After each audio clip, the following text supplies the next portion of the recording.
Alhamdulillahirrabbilalamin. Hari Jumat yang penuh berkah.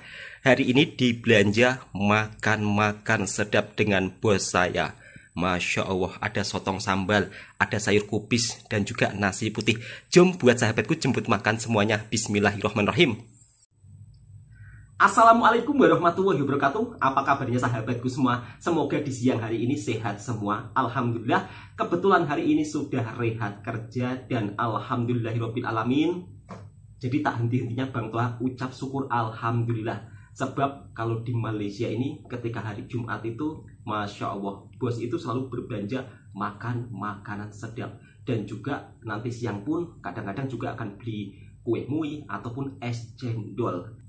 Dan kali ini saya juga akan share pengalaman saya selama bekerja di Malaysia. Ada hal yang unik ya, atau cerita yang menarik selama saya bekerja di Malaysia.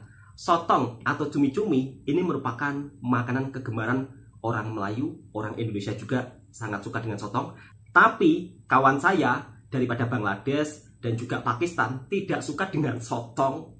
Katanya dia bilang rasanya aneh. Padahal sotong ini kalau dimasak dengan sambal seperti ini, rasanya itu benar-benar sangat nyami. Dan orang-orang Pakistan, Bangladesh, mereka ini juga tidak suka makan pakai kepiting, terus pakai kerang-kerang. Mereka tidak suka.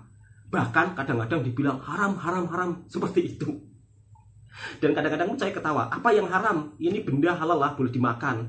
Sebab ya kita tahulah, dekat negara orang, kok dekat negara orang?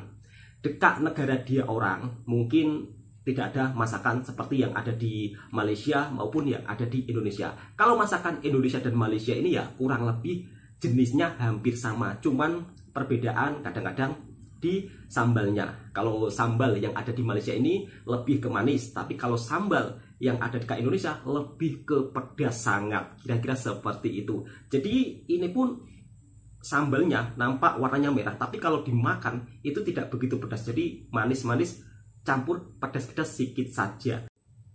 Dan yang membuat saya kaget dengan kawan-kawan daripada Pakistan, Bangladesh, saya pertama kali datang di Malaysia terkejut. Kenapa terkejut? Hampir setiap hari dia orang ini masaknya itu menggunakan kuah kari. Bahkan katanya kalau tidak makan kuah kari katanya kurang sedap. Seakan-akan kalau makannya tanpa kari, mereka itu tidak boleh makan ya. Kadang-kadang saya pun terpikir, apakah tidak bosan ya setiap hari makan kari, makan kari, makan kari. Sedangkan kalau orang kita, Malaysia, Indonesia, itu kalau dikasih makan jenis yang sama setiap hari, pasti mereka akan bosan. Tapi kalau untuk kawan-kawan daripada Pakistan, Bangladesh, mereka ini dengan kari tidak begitu bosan. Pagi kari, siang kari, malam kari, semuanya serba kari. Dan baunya, bau keringatnya itu sampai sampai kari. Jadi berbeda dengan orang-orang daripada Malaysia maupun Indonesia. Dan orang-orang Pakistan, Bangladesh ini pun jarang ya dia pergi ke kedai makan. Misalnya pergi ke kedai makan orang Melayu itu jarang banget. Berbeda dengan perantau daripada Indonesia. Kalau perantau daripada Indonesia, dia orang ini suka sekali pergi ke kedai-kedai orang-orang Melayu. Sebab masakannya itu ya kurang lebih mirip masakan yang ada di Indonesia. Jadi untuk selera kita tentang makanan Indonesia-Malaysia itu hampir sama, bahkan sama. Kira-kira seperti itu sahabatku semua. Nah, itulah cerita tentang pengalaman saya selama bekerja di Malaysia. Nah, saatnya kita makan bersama-sama. Mungkin sahabat-sahabatku dari tadi sudah berkata-kata ya, Bang, cepat dimakan, jangan banyak cerita. Oke, Bang telah mau makan dan kira-kira rasanya seperti apa ya sahabatku semua. Oh ya, ada cerita yang menarik lagi sahabatku, belum Bang telah ceritakan. Sayur kubis. Nah, ini dia. Sayur kubis ini kalau kita berada di negara Malaysia sangat mudah untuk ditemui di kedai-kedai makan.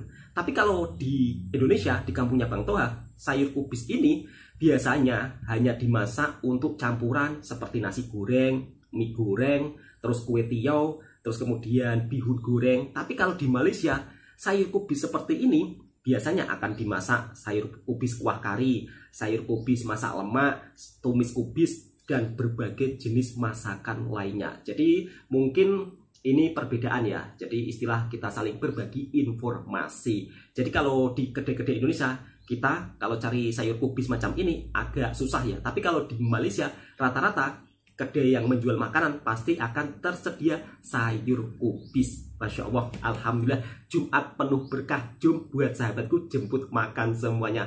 Masya Allah. Sambal sotong, sayur kubis, nasi putih, alhamdulillahirabbil alamin. Bersyukur banget selama saya bekerja di Malaysia, alhamdulillah mendapatkan bos yang penuh rasa tanggung jawab, dan juga untuk soal makanan itu tidak pelit sahabatku semua.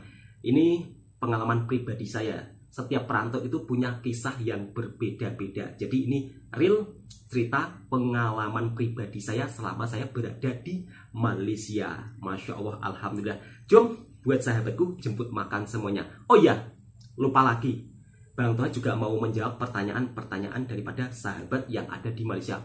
Bang, abang itu guna apa? Kok kalau dekat Malaysia itu selalu berjumpa dengan orang-orang yang sangat baik dengan abang? Abang guna ilmu apa?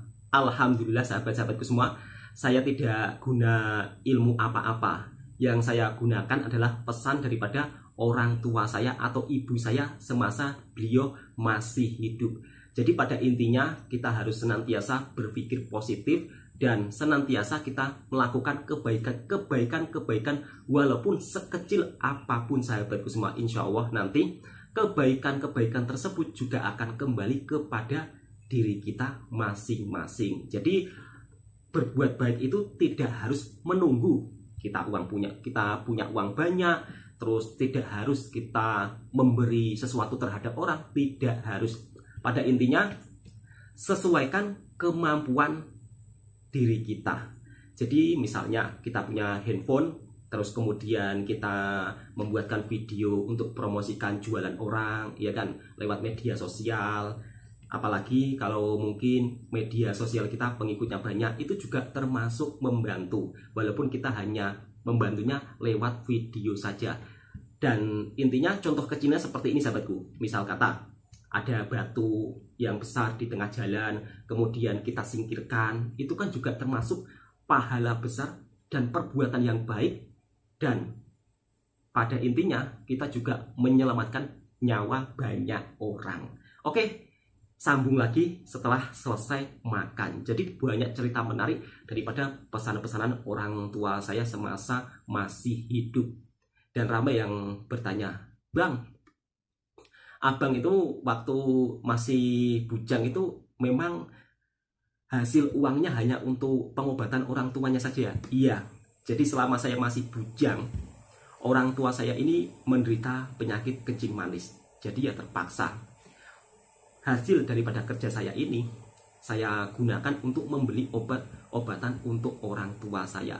Yuk sahabatku, makan semuanya. Bismillahirrahmanirrahim. Malah kalau cerita terus nantinya sampai panjang banget ya kan, bisa sampai 1 hari. Masya Allah. Sebelum makan kita berdoa terlebih dahulu. Masya Allah, alhamdulillah. Pakai sambal sotongnya ya. Bismillahirrahmanirrahim.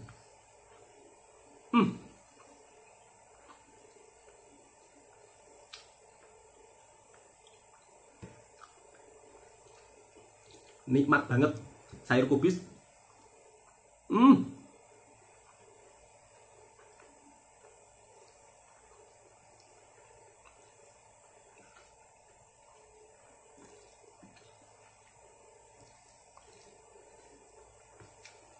Memang untuk sambal sotongnya tidak begitu pedas.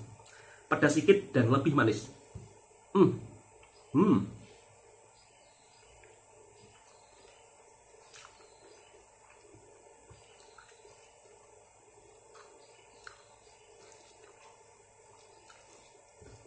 Masya Allah.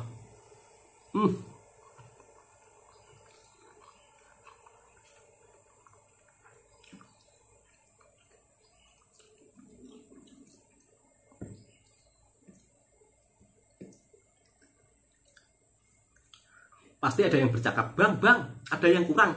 Bagaimana rasanya? rasanya enak banget dan nyami. Nyami itu jangan sampai tertinggal ya. Bismillahirrohmanirrohim. Jemput makan semuanya sahabatku.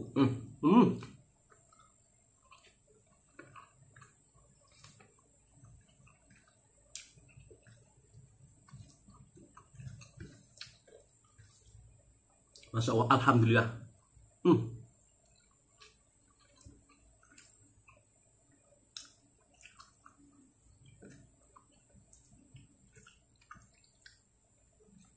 Sahabatku semua, Bang Toha makan terlebih dahulu ya.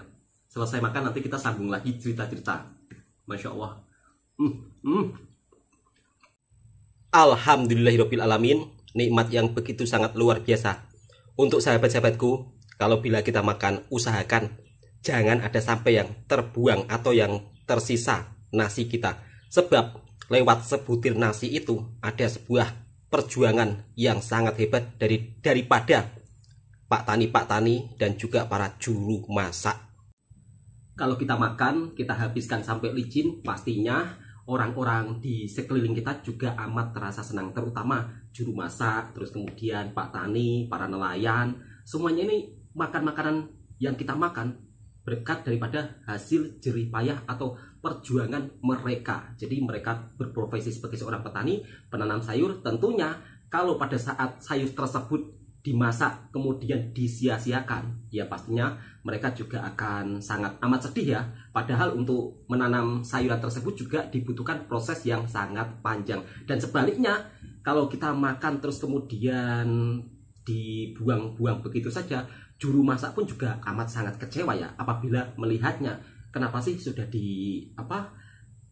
masakin capek-capek atau penat-penat, kok tiba-tiba makanannya kok dibuang begitu saja. Ini kan perumpama ya kan, ini contoh kecil perumpama seperti itu sahabatku.